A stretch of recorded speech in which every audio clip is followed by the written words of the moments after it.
2023 might not have been the best year for you. You might have spent a lot of the year feeling stressed, anxious, depressed, burnt out, and by this point, you are sick of feeling this way and you are determined to turn things around and have a better year and feel your best in 2024. You are ready to feel joy, fulfilled, energetic, confident, and to have some goddamn peace of mind. If that resonates with you at all, then this video was made for you. I've got 10 proven strategies for us today for optimizing our mental health as we go into this new year and obviously for all the years to come. And if you're new here, hi, I'm Audrey. I'm currently practicing as a therapist, and on this channel we talk about tools for improving our relationships, work lives, and overall mental health. Now, let's get into the first and most important strategy, which is to get the basics down. And by the basics, we are talking about sleep, nutrition, and movement, the three pillars of good physical health, which goes hand in hand with good mental health. But don't worry, I'm not about to lecture anyone on making sure that you get 8 hours of sleep and go to the gym every day and eat your vegetables. However, whenever someone comes to me saying that they've been feeling really down and having low energy and struggling with motivation, I like to check in with how are they doing with their basics? How's their sleep quality? Are they moving their body regularly? Are they eating 3 meals a day? What are they eating? These things all seem so basic that they often get overlooked when we're looking at ways to improve our mental health. Personally, I find that how well I slept the night before, who gave me 3 university degrees, is the main deciding factor for how well or how not well my day is gonna go. Whether I'm feeling energized, in a good mood, productive, or the exact opposite. Being well rested is honestly one of the best feelings in the world. There are lots of general tips out there on how to improve your sleep, and a lot of them we probably already know about, but still tend to not do. Things like stay off your devices an hour before bed, don't drink any caffeine past noon, don't eat a big meal before bed, make sure to have a relaxing nighttime routine. But if I were to recommend one strategy for improving our sleep, it would be to try to go to bed and wake up at the same time every day, including weekends and holidays. When we have an inconsistent sleep schedule, it confuses our circadian rhythm or our body clock, which essentially means that we're jet lagging ourselves. And this study actually showed that disruptions in our sleep and circadian rhythm are associated with poor mental health outcomes such as depression. Now, when it comes to movement, we all know how good exercise is for reducing stress, reducing depression symptoms, and overall just boosting our mood. But sometimes when we're feeling down or just really low energy, working out is the last thing that we want to do, even though we know that it'll be good for us and it's going to make us feel better. For days like this, can we try to ask ourselves, what is the easiest thing I can do today to get some movement in? Maybe that means going for a short walk in our neighborhood or doing a 15-minute yoga video at home. Even though it's not a full workout or anything, it's still gonna make us feel better than if we didn't move our bodies at all that day. Overall, the best suggestion I can give for getting some movement in every day is to find activities that you enjoy doing. So personally for me, I hate the traditional type of workout where you're going to the gym and doing like 3 sets of 10 reps of bicep curls or whatever. Like, I will be bored out of my mind. But what I do love doing is things like yoga, Pilates, HIIT workouts, going for long walks. And because I actually enjoy doing these things, I don't really struggle with motivation to do them because I want to do them. Whereas I would definitely struggle with motivation every day if the only workout I was doing was going to the gym and lifting weights. Now, when it comes to food and nutrition, we are all going to have our different goals and needs, but for the purpose of this video, we are going to be looking at food and nutrition from a mental health perspective. Our diet actually has a really big impact on our mental health, and there's even studies coming out now to show that eating a Mediterranean or Japanese diet that's more focused on fruits and veggies and seafood can actually reduce your risk for depression compared to if you ate a more typical Western diet with more processed foods. We don't all have to start eating a perfect Japanese or Mediterranean diet or anything, but typically when someone comes to me concerned that they've been struggling with really low energy, I might investigate things like what time in the day are they eating? Are they eating enough throughout the day? Are they getting in proteins and veggies, or is it a lot more processed foods? And sometimes by asking these questions, that can be really revealing as to why someone might be feeling as low energy as they do. If I had to give two things to focus on when it comes to food, it would be to make sure that you're eating enough throughout the day to keep your energy levels up, and also to focus on enjoyment. Food is supposed to be enjoyed, not something to stress over. So can we add more enjoyment into our food by maybe eating meals with our favorite people and using it as a bonding activity? Cooking with people, that's also one of my favorite bonding activities. Or maybe we could create a ritual around preparing our food that we look forward to every day. Personally, making my breakfast has become a ritual that I love, and at this point has become a signal to my brain that it's time to get the day started. So I love to make a smoothie with lots of colors to get my fruits and veggies in first thing in the morning, and a piece of multigrain toast with some almond butter to get some proteins and fats in to keep me full and satisfied. And doing this really just makes me feel so accomplished and ready to take on the day. If we just focus on these three basics alone, we are gonna be well on track to feeling our best this year. Prioritize social connection. Loneliness is the real pandemic we should be talking about, okay? It existed before COVID and it's gonna exist after COVID. In all seriousness though, loneliness is on the rise worldwide, and it's become a legit public health concern. Like, it's apparently as bad for you as smoking 15 cigarettes a day. It certainly doesn't help that we live in a very work-centric culture that encourages us to deprioritize relationships and time with our most important people. And yet we can't deny that people who are more socially connected and have those stable, supportive relationships are more likely to have better mental and physical health and are going to be much better at dealing with hard times. And there's a solid amount of research out there now to support this. Having healthy relationships and being loving and supportive while also being loved and supported is an art form. But if I could choose one thing to focus on to improve our relationships, it would be to improve our listening skills. Listening is such an underrated skill, but if we can get really good at giving somebody our undivided attention and listening deeply to what they have to say with the intention of understanding them, that's gonna get us so far in our relationships. I would highly recommend this book, How to Win Friends and Influence People, to really master the art of listening. And this book is a classic. Despite the really clickbaity title, it's really just a book on how to be a better person and be more empathetic. And if your current struggle is that you feel like you don't really have friends or relationships,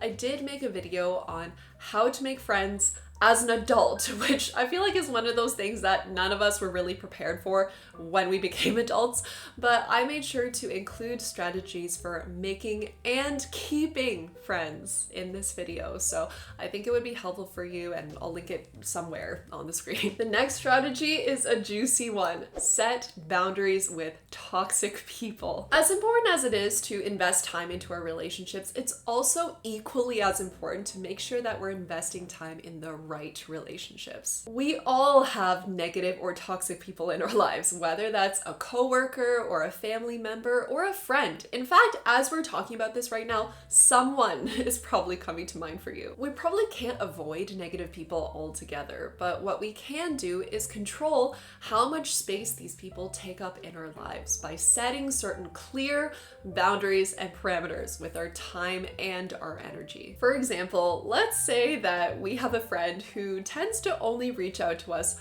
when they need something from us. Maybe when they do need something, they demand our attention and ask to talk to us right now. But when they don't need anything from us, we don't really hear from them. In those moments when this friend is urgently demanding our attention, instead of deprioritizing whatever we're doing in the moment and dropping everything to help them, we might say something to them like, I really wish I could. I am tied up right now though, but I do have some time tomorrow at 7 p.m. Can I call you then instead?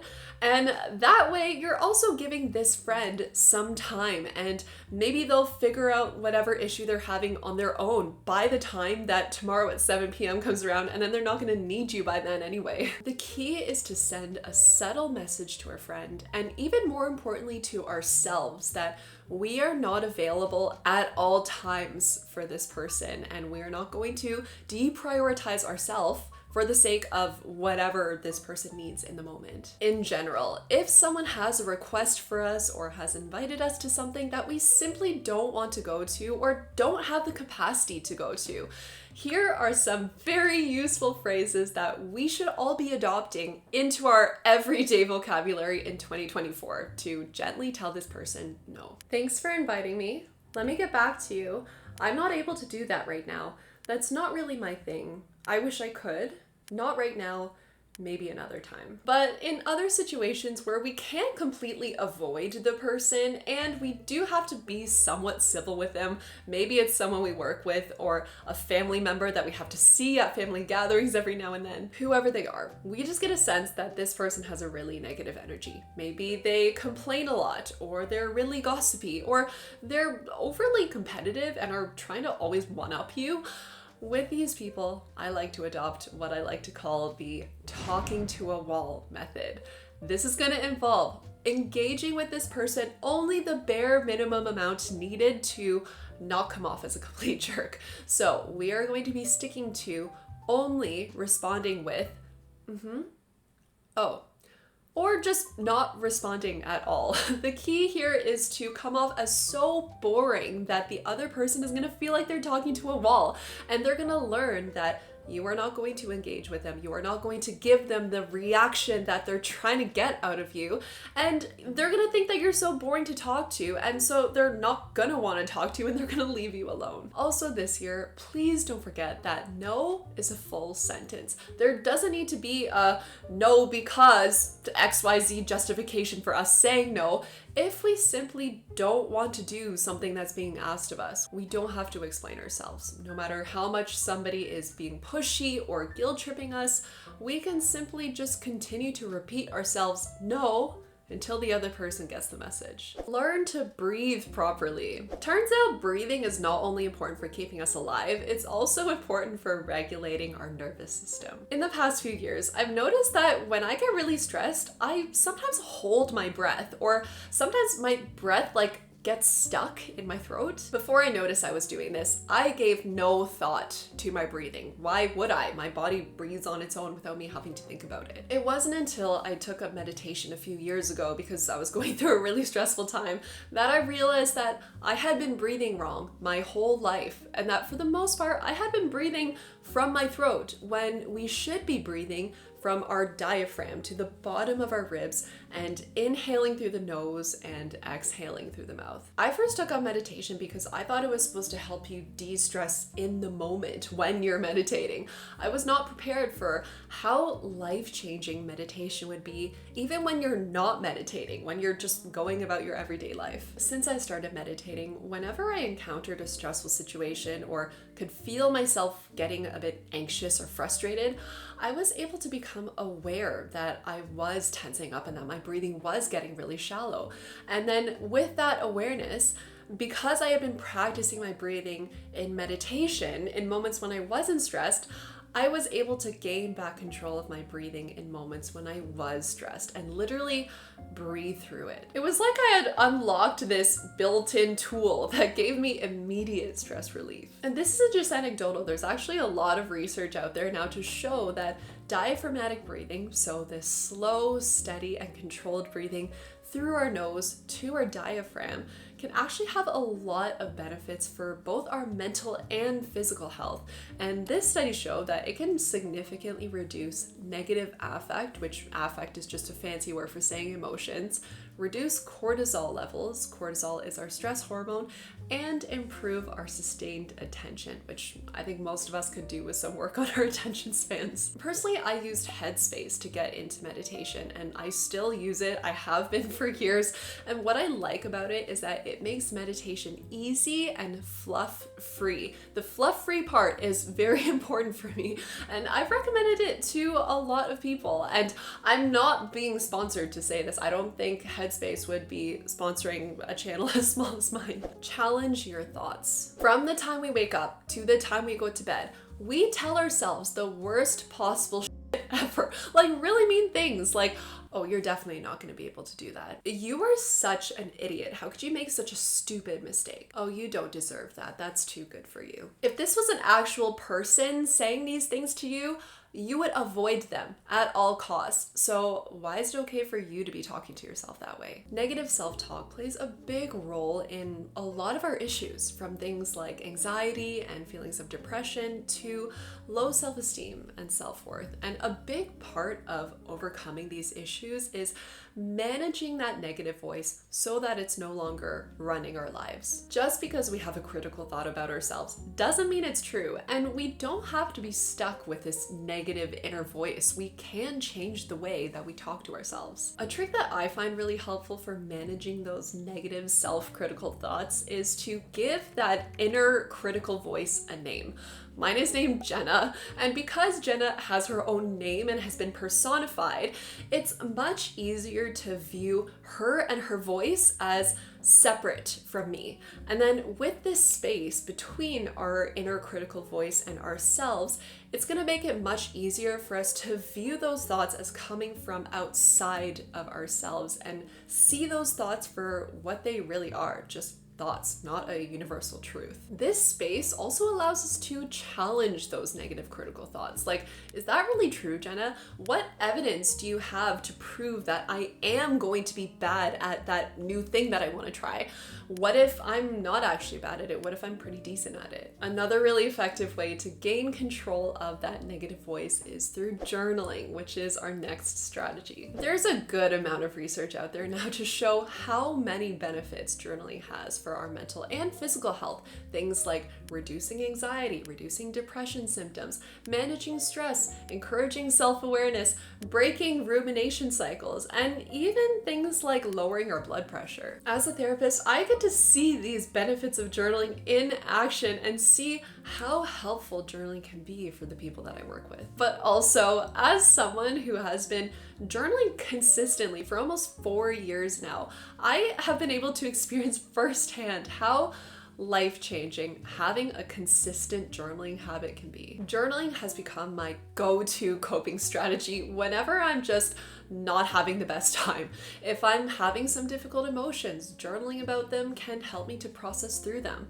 If I'm struggling with a problem or making a big life decision, journaling about it can help me figure out what to do and how to move forward. Or if I just need to vent, journaling it out can instantly help me to feel better. When we journal out our thoughts and then read them back to ourselves, it gives us a bird's eye view on our thoughts, which allows us to look at them rather than be in them. And having this objective view on our thoughts is going to help us to analyze them more accurately and whether or not they're actually true. Journaling out our thoughts can also help us to get more clarity on the stories that we tell ourselves and whether or not these stories are even helpful. We might even read something back and be like, why am I such a bitch to myself? Like, I really need to work on being nicer to myself. Now, if you're just getting started with journaling and you're not sure where to start, I would highly recommend starting with the practice of morning pages. They're called morning pages, but really you can do them at any time of day. But basically what you do is fill out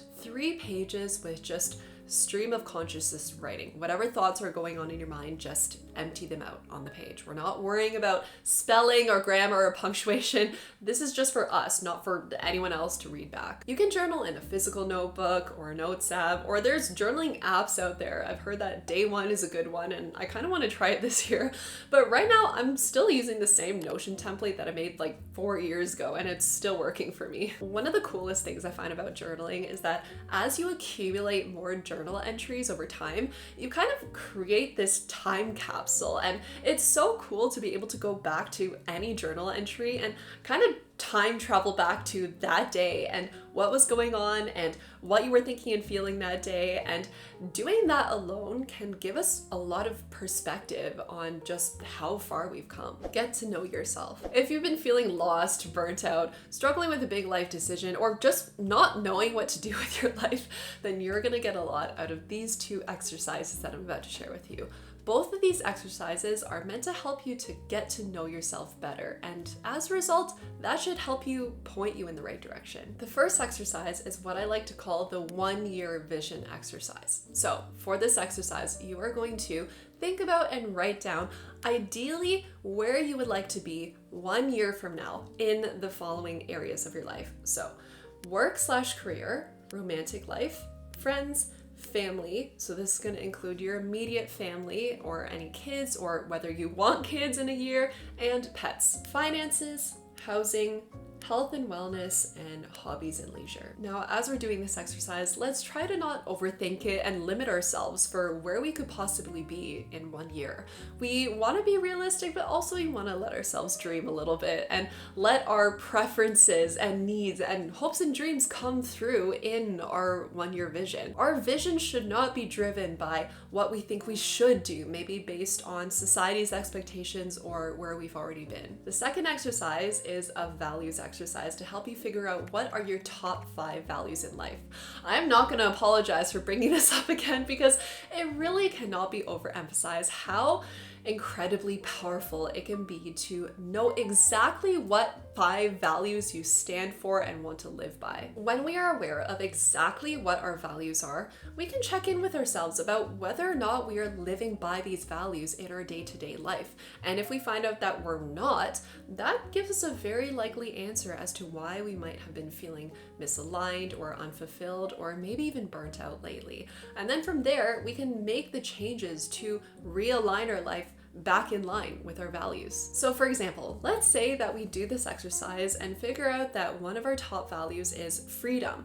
And then we look at our day-to-day life and realize that we haven't been living by this value of freedom because we have a day job that stifles a lot of our freedom, and that explains why we haven't been feeling the best lately. And then having this realization might prompt us to make some changes to start the process of leaving our day job to, let's say, work for ourselves, because that's going to give us the freedom that we need to feel happy and fulfilled and all those things. This values exercise is really only going to take you 10 or 15 minutes, but the return on investment is going to be huge.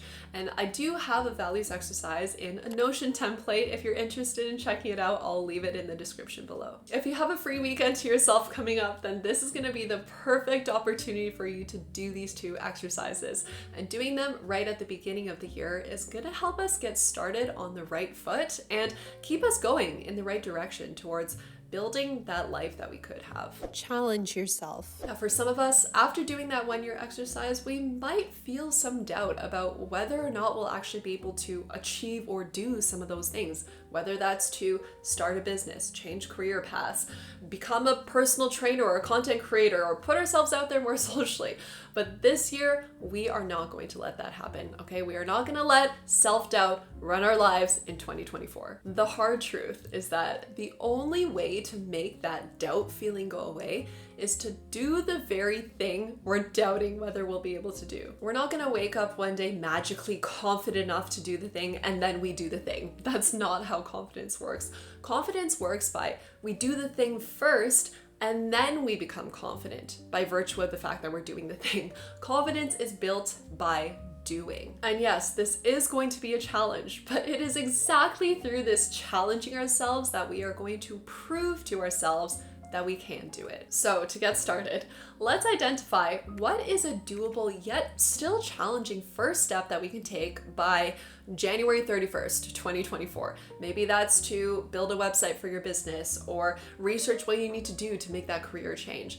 Complete that first step by January 31st, 2024, and then let the momentum from that first step carry you throughout the rest of the year to achieve that thing that you know that you're gonna regret if you put it off for yet another year. Focus on fun. I feel like when you hit your mid to late 20s, it gets kind of hard to answer the questions, what do you like to do for fun? What do you like to do in your free time? What hobbies do you have? Lately, if I've been asked this question, my mind has just gone blank. Like, I don't go out and party anymore. I don't play video games anymore. I don't go outside and play anymore. Like, I don't know. Actually, wait, that's not true. I do actually go outside and play with my dog, and that's pretty fun. I'm sure I'm not the only one who got to this life stage and kind of lost a sense of fun and forgot that we can also do things for just recreation because you enjoy it. Like, I guess I enjoy yoga and working out, but is that considered fun? I've noticed that I have this like subconscious tendency to make sure that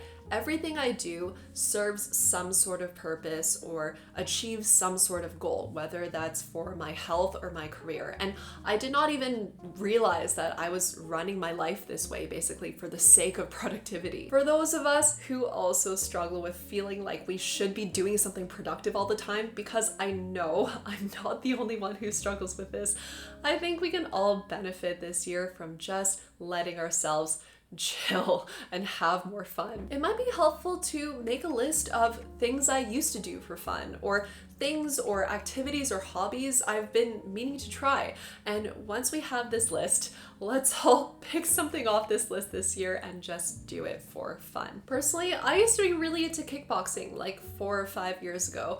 I did get injured though, and I did have to take a break, and I just haven't really gotten back into it yet. And my equipment is just sitting there unused, but I do miss it. And this year I want to get back into it. I'm thinking maybe I'll go once a week. That sounds pretty doable. I'd love to know, what are you doing this year for fun? So let me know in the comments. Seek help if needed. Despite our best efforts to sleep well, eat well, journal, meditate, and do all those things, life still happens and life still gets hard sometimes. Or maybe we might have gone through some things in the past that are still affecting us today. In all of these situations, therapy can sometimes go such a long way. Whether it's to problem solve through an issue that you're going through right now, or work through some things that happened in your past so that they're no longer affecting you and your ability to have a great life and great relationships today, therapy could be a solution for that. Therapy has also gotten a lot more accessible, whether it's through a program at your work that connects you to a therapist, or doing a quick Google search to find therapists in your area. There are lots of options these days, and getting help is pretty easy and straightforward now. It's so great that we're living in a time where therapy is more normalized and people are much less likely to judge you for going to therapy. I think most people are pretty open to it now, and maybe therapy is even something that you've been wanting to try for a while. So why not make 2024 the year that you finally give therapy a try? It certainly can't hurt. So those are our 10 strategies for how to have our best mental health in 2024. Please don't feel like you need to do all of these at once. Maybe we want to just pick one to start off with to focus on for the first month, and then once we have that one down, then we pick a next one. Either way, I really hope that this helps you and that you have an amazing year ahead. And if you're interested in more mental health tips, I have a video on 11 ways to beat winter blues that I think you might be helpful, especially if you also have 4 months left of winter like me up here in Canada. I've also got lots of mental health related videos coming up, so if you'd like to see when those come out, then I welcome you to subscribe and join my channel. But in any case, I hope you are doing well as always. Happy New Year, and I will see you next time. Bye.